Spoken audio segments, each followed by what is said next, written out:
तुम क्या खोने के लिए तैयार हो? जिसका जवाब होगा जिस दिन सब कुछ, ऊपर ऊपर सिर्फ कहने के लिए नहीं, अंदर से ही आवाज आनी चाहिए सब कुछ, तब आप पूरी और निष्ठा ईमानदारी से अपना काम करते हो।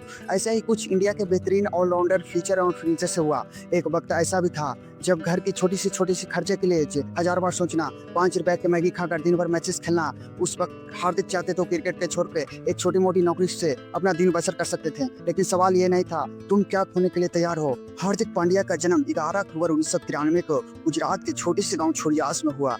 उनका पिता हिमांशु पांड्या का एक छोटा सा व्यवसाय कार फाइनेंस का था। उनकी माता एक हाउस वाइफ थी। उनका पिता का शुरू से ही इंटरेस्ट मैचों में था और वह इंडिया के हर एक मैच देखते थे बारीकी से। और एक दिन क्या हुआ, जब हार्दिक पांड्या और कुणाल पांड्या को मैच दिखाने स्टेडियम में ले गए, उसी टाइम से हार्दिक पांड्या को मैच में इंटरेस्ट होने लगा। और वह जब अपने गाँव आए तो अपने गाँव गली मोहल्ले में कुणाल पांड्या और हार्दिक पांड्या दोनों दिन भर क्रिकेट खेलते रहते हैं। एक दिन उनके पिताजी ने देखा और सोचा कि इसे क्रिकेट में ज्यादा ही दिलचस्पी है। उसने डिसाइड किया कि हमें इसे क्रिकेट में ही ले जाना चाहिए।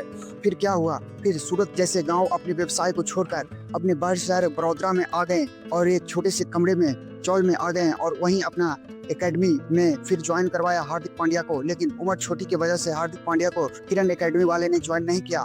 फिर उसकी बैटिंग और दिलचस्पी देखकर कुछ दिन के बाद वही एकेडमी उनकी ज्वाइन करता है। और फिर हार्दिक पांड्या को स्कूल की पढ़ाई में काफी ज्यादा कमजोर थे। वह स्कूल में पढ़ाई में बिल्कुल मन नहीं लगता था। इसी कारण उनके स्कूल से बार बार शिकायत आते रहते थे उनके पेरेंट्स के पास कि आपके बच्चे पढ़ाई में बहुत ज्यादा कमजोर है। एक दिन ऐसे ही क्या हुआ, जब स्कूल वाले ने पूरा उनके पिताजी को बुलाकर बोला कि आपके बच्चे का भविष्य पूरा अंधकार में है, आपके बच्चे को हम अपने स्कूल में नहीं रख सकते। इसी कारण उनके पिताजी गुस्से में आकर बोले कि मेरा बेटा एक दिन बहुत बड़ा आदमी बनेगा, आपको अंदाजा नहीं है। यह बात करके वह दूसरे स्कूल में पढ़ाई के लिए एडमिशन करा देते हैं। फिर क्या, उन्हें एकेडमी फिर छोड़ने के लिए उनकी दूरी कम से कम 20 से 25 किलोमीटर थी उनके घर से, लेकिन वह डेली आना जाना की प्रॉब्लम थी। उनके पिताजी कभी दूसरे काम में बिजी रहते थे, इसी कारण वह कभी एकेडमी छोड़ पाते थे, कभी नहीं। हार्दिक को अकेले जाना कभी कभी बहुत ये होता था। फिर क्या हुआ, वो अपने दोस्त को बोलते हैं उनके पिताजी कि मेरे बेटे को कभी एकेडमी छोड़ दिया करो। उनके दोस्त तो रेडी हो जाते थे, डेली हार्दिक पांड्या को एकेडमी से घर और घर से एकेडमी लाने का डेली का रूटीन बना लिए थे। लेकिन हार्दिक को यह बात अच्छा नहीं लगता था कि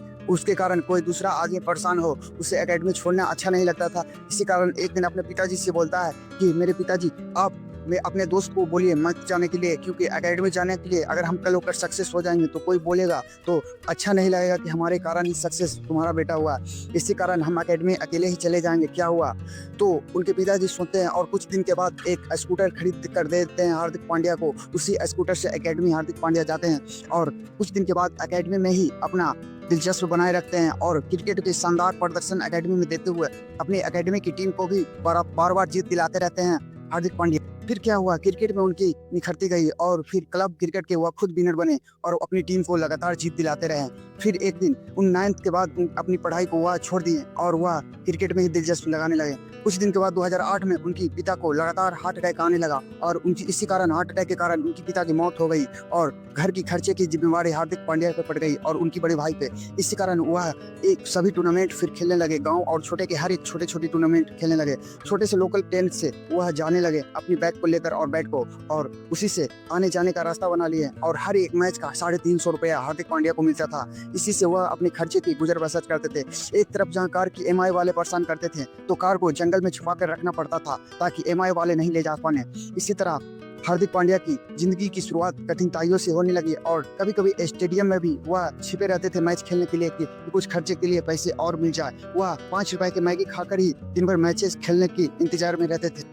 140 करोड़ जनता में 11 टीम ही चुने जाते हैं इंडिया में। इंडिया में कंपटीशन कितना है आप लोग जानते ही होंगे, लेकिन हार्दिक ने यह हार नहीं मानी और अपनी पागलपन और जुनूनता में लगे रहे। वह लगातार 5 साल मेहनत करने के बाद वह 2013 में बड़ौदा के स्टेट टीम में शामिल हुए और फिर वहीं से उनकी शुरुआत हुई। 17 मार्च 2013 को अपना T20 डेब्यू किया। सैयद मुश्ताक ट्रॉफी 2012-13 के 7 मैचेस में 5 मैच के 113 रन बनाए, 135 बॉल से 5 विकेट छटके। टूर्नामेंट की पेमेंट 80,000 थी, जिससे उनकी आर्थिक स्थिति थोड़ी ठीक हुई।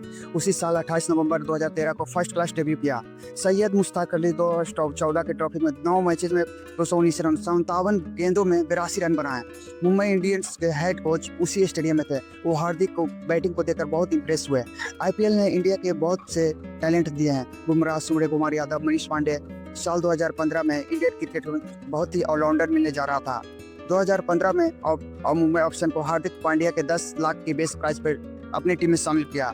1915 में अपने डेब्यू किया, जिसके लिए वह जाने जाते थे। पहले मैच में आरसीबी के खिलाफ 466 के खिलाफ 6 गेंदों में 16 रन मुंबई की इनिंग को फिनिश किया। केकेआर के खिलाफ 2 और 2.5 मैचों में 61 रन बनाए वे और फिर मुंबई को जिंदा रखा। इस इनिंग से हार्दिक पांड्या को जानने लगे।